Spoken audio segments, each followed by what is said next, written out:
پارہ نمبر 25 سورہ الشورى آیت نمبر 5۔ اعوذ باللہ من الشیطان الرجیم، بسم اللہ الرحمن الرحیم۔ تکادو قریب ہے کہ السماوات آسمان، یتفطرنا کہ وہ پھٹ پڑے، من فوقہن اپنے اوپر سے، والملائکۃ اور فرشتے، یسبحون وہ تسبیح کرتے ہیں، بحمدی ساتھ تعریف کے، ربہم اپنے رب کی، ویستغفرون اور وہ بخشش مانگتے ہیں، لمن ان کے لیے جو فی الارض زمین میں ہے، الا خبردار، ان اللہ بے شک اللہ، ہوا وہی ہے، الغفور الرحیم بہت بخشنے والا، نہایت رحم کرنے والا۔ قریب ہے کہ آسمان اوپر سے پھٹ پڑیں گے اور فرشتے اپنے پروردگار کی حمد کے ساتھ اس کی تسبیح کر رہے ہیں اور زمین والوں کے لیے استغفار کر رہے ہیں۔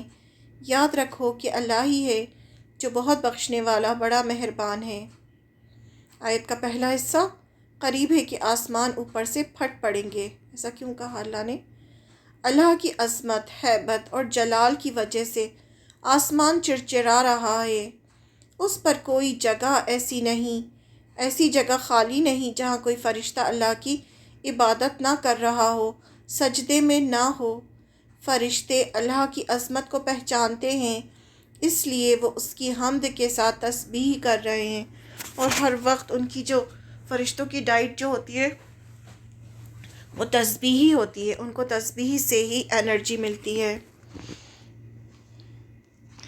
یہ کوئی معمولی بات نہیں کہ کسی کو اللہ کا بیٹا یا بیٹی بنایا جائے، کسی کو اللہ کو چھوڑ کر حاجت روا یا فریاد رس ٹھہرایا جائے، اس سے دعائیں مانگی جائیں، یا کسی حضرت کو یہ مانا جائے کہ وہ ہر وقت ہر کسی کی سنتے ہیں، وہی ہمارے کام بناتے ہیں، اور اللہ کو چھوڑ کر اس کے بتائے ہوئے حلال کو حلال سمجھیں اور اس کے بتائے ہوئے کو حرام سمجھیں۔ یہ وہ بڑے بڑے گناہ ہیں جس پر اگر آسمان پھٹ پڑے تو کوئی بڑی بات نہیں۔ سورہ مریم کی آیت نمبر 88 اور 91 میں اللہ نے فرمایا، اور یہ لوگ کہتے ہیں کہ خدائے رحمان کی کوئی اولاد ہے۔ ایسی بات کہنے والوں، حقیقت یہ ہے کہ تم نے بڑی سنگین حرکت کی ہے۔ آیت نمبر 90، کچھ بعید نہیں کہ اس وجہ سے آسمان پھٹ پڑیں، زمین شق ہو جائے اور پہاڑ ٹوٹ کر گر پڑیں۔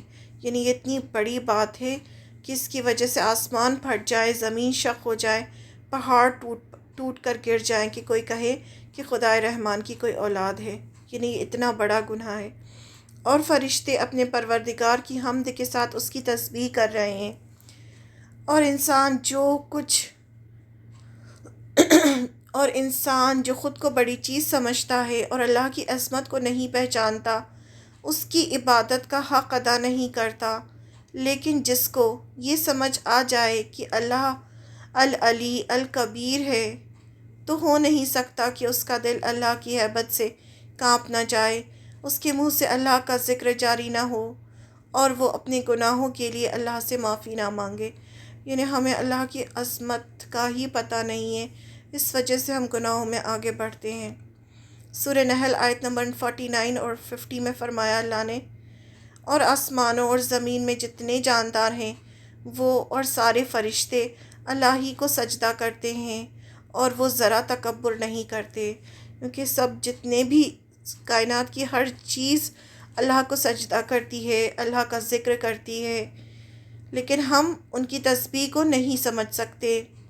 وہ اپنے اس پروردگار سے ڈرتے ہیں جو ان کے اوپر ہے، اور وہی کام کرتے ہیں جن کا انہیں حکم دیا جاتا ہے، اور زمین والوں کے لیے استغفار کر رہے ہیں۔ یعنی جب وہ زمین والوں کو دیکھتے ہیں کہ زمین والے کس طرح سے اللہ کے ساتھ شرک کر رہے ہیں، تو وہ ڈر جاتے ہیں اور ہمارے لیے استغفار کرتے ہیں۔ فرشتے جب زمین والوں کو اللہ کے ساتھ شرک کرتے دیکھتے ہیں اور سنتے ہیں تو ڈر جاتے ہیں، اور اللہ سے استغفار کرتے ہیں کہ اللہ انہیں بخش دے، کیونکہ وہ جانتے ہیں کہ یہ اتنا بڑا جرم ہے جس پر اللہ کا غضب بھڑک سکتا ہے، اور اللہ کے غصے سے آسمان پھٹ سکتا ہے۔ وہ دعا کرتے ہیں کہ زمین والوں پر رحم کیا جائے اور انہیں توبہ کرنے کا اور موقع دیا جائے۔